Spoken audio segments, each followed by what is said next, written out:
আমাদের কানুর গোদাগাড়ির ধানের শীষে মনোনীত প্রার্থী মেয়র জেনারেল অবসরপ্রাপ্ত শরীফুদ্দিন চাচা ভোট চায়নার জন্য আপনাদের যে মূল্যবান ভোট আছে আগামী 12 তারিখে ইনশাল্লাহ আল্লাহর রহমতে আপনারা সকলে যে ভোট সেন্টারে ধানের শীষের প্রতীককে একটা ন্যূনতম ভোট দিবেন এবং আপনাদের ফ্যামিলির সবাইকে নিয়ে যে ভোট দেওয়ার চেষ্টা করবেন, এই আশাবাদী নিয়ে আপনাদের কাছে আমি এসেছি।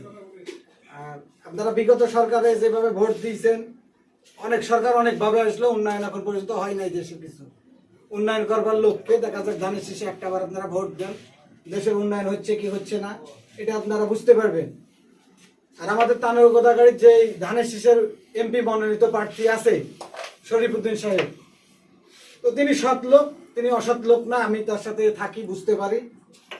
ইনশাল্লাহ তার মাধ্যম দিয়ে আপনারা যদি তাকে নির্বাচিত করতে পারেন, তিনি সংসদে গেলে মন্ত্রী হবে, এই আশাবাদী আমরা সবাই।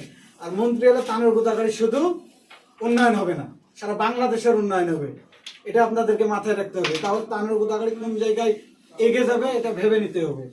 আপনাদের সবাইকে বলি, যাদের যাদের ভোট আছে আপনারা 12 তারিখ সকালে সকলাই নিজ নিজ জায়গা থেকে যে একটা ভোট ধানের শীষের পক্ষে দিবেন, এই জন্য আপনাদের কাছে আমি আসছি।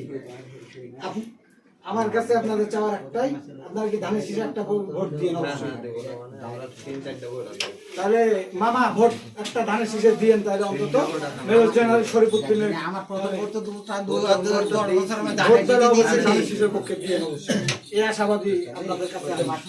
জেনারেল শরীফুদ্দিনকে একটা বাদ দেখেন, এটা আমার কাছে চাওয়া।